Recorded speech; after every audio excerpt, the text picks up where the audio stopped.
सिद्धाणं नमो आर्याणं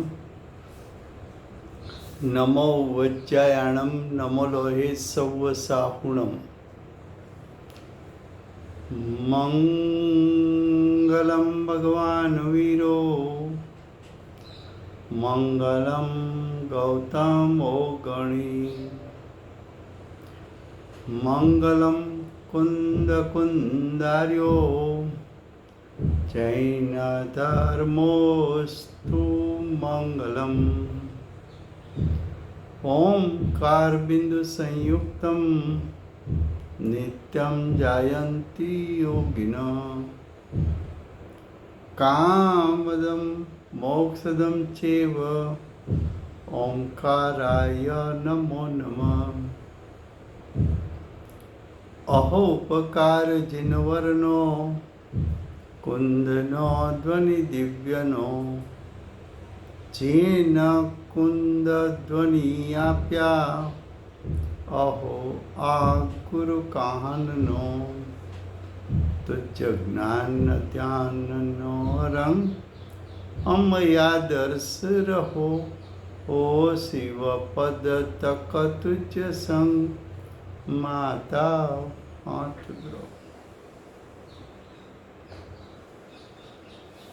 ये समयसार नाम का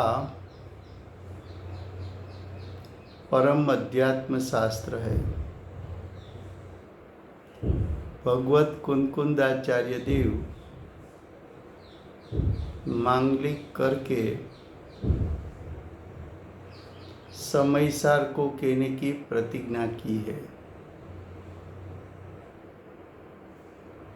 समयसार का अर्थ है आत्मा का त्रिकाल शुद्ध स्वभाव। आचार्य भगवान आत्मा के त्रिकाल शुद्ध स्वभाव पर सन्मुख होकर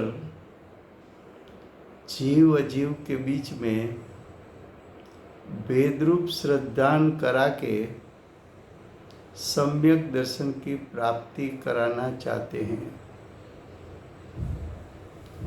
हमारा जीव अधिकार चलता है, उसकी गाथा 47 चलती है। उसमें शिष्य ने प्रश्न किया है कि व्यवहार नहीं के लिए आप दृष्टांत दो। तो आचार्य भगवान ने दृष्टांत दिया है कि मार्ग पर निकली है तो सेना,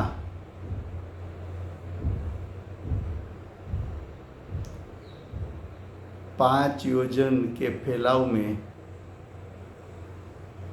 निकली है तो सेना, लेकिन बोला ऐसा जाता है कि मार्ग पर राजा निकला है।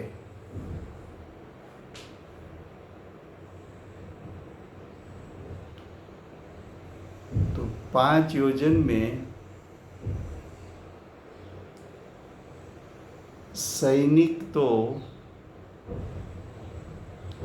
हजारों लाखों है, उसमें राजा एक है। राजा 5 योजन में फैल नहीं सकता। फिर भी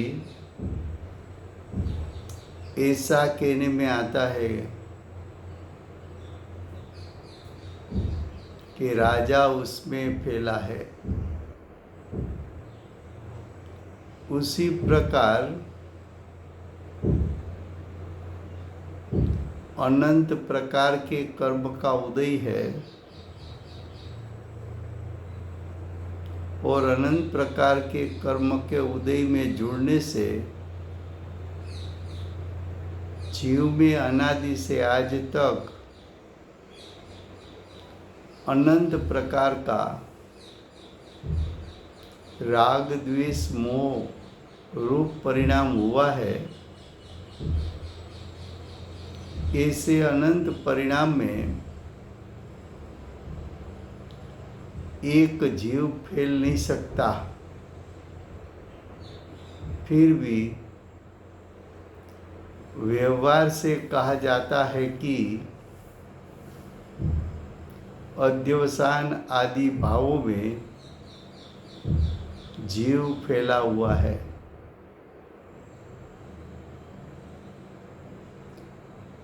जीव अजीव अधिकार में अध्यवसान को अजीव का परिणाम कहा है। तो अजीव के परिणाम में जीव फैल नहीं सकता। प्रति समय नया नया कर्म का उदय आता है और नए नए कर्म का उदय आता है, उसका निमित्त पाकर जीव में अनेक प्रकार के यानी अनंत प्रकार के अध्यवसान उत्पन्न होते हैं। तो अध्यवसान उत्पन्न हुआ वो तो विविध प्रकार के कर्म का उदय का लक्ष्य करने से उत्पन्न हुआ। इसलिए कर्म के उदय को अजीव कहा और उसका लक्ष्य करने से जो परिणाम उत्पन्न हुआ उसको भी अजीव कहा। तो अजीव में जीव फैल नहीं सकता। अजीव में जीव का व्याप हो नहीं सकता।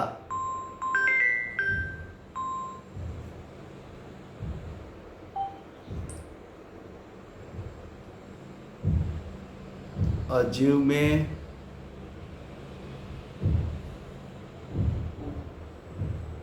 जीव फैल नहीं सकता। अब देखो,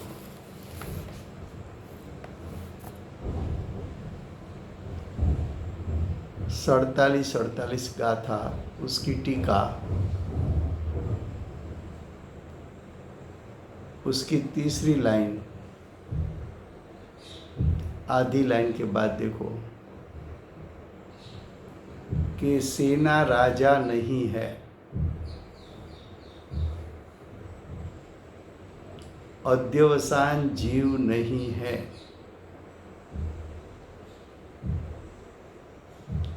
सेना के प्रत्येक सैनिक राजा से भिन्न है।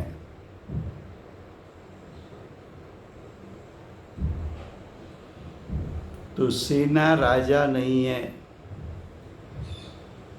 उसका मतलब अध्यवसान को अजीव कहा।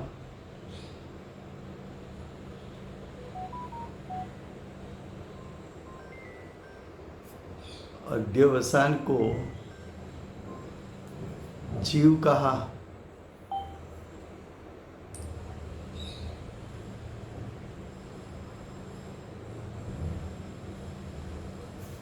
तो अध्यवसान को जीव कहा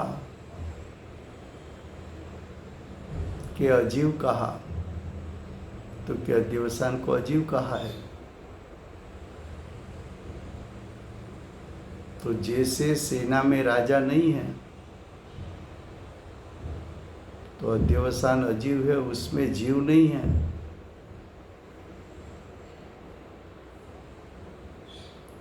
तो यहाँ तक तो दृष्टांत दिया था। अब देखो आगे उसी प्रकार यानी दृष्टांत अनुसार क्या कहा? दृष्टांत अनुसार ये जीव समग्र राग ग्राम में, राग ग्राम का अर्थ है राग के स्थानों में। तो राग क्या है? तो कि राग को तो अध्यवसान कहा है। तो राग ग्राम में यानी राग स्थानों में यानी अध्यवसान के स्थानों में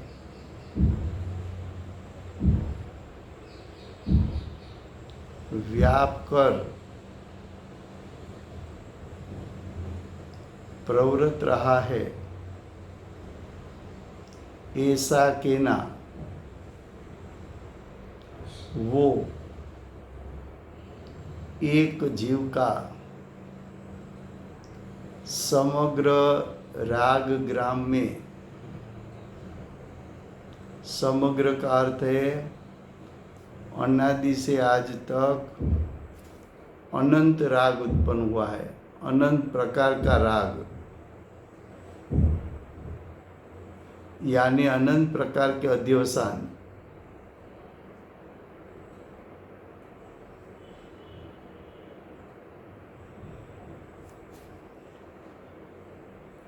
तो अनंत प्रकार के अध्यवसान में व्यापना अशक्य होने से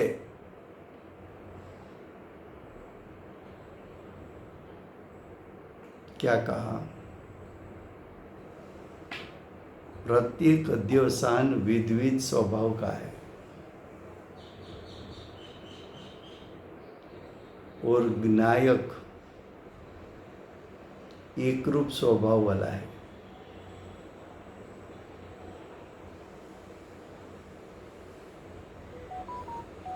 अध्यवसान अनंत प्रकार के क्यों है?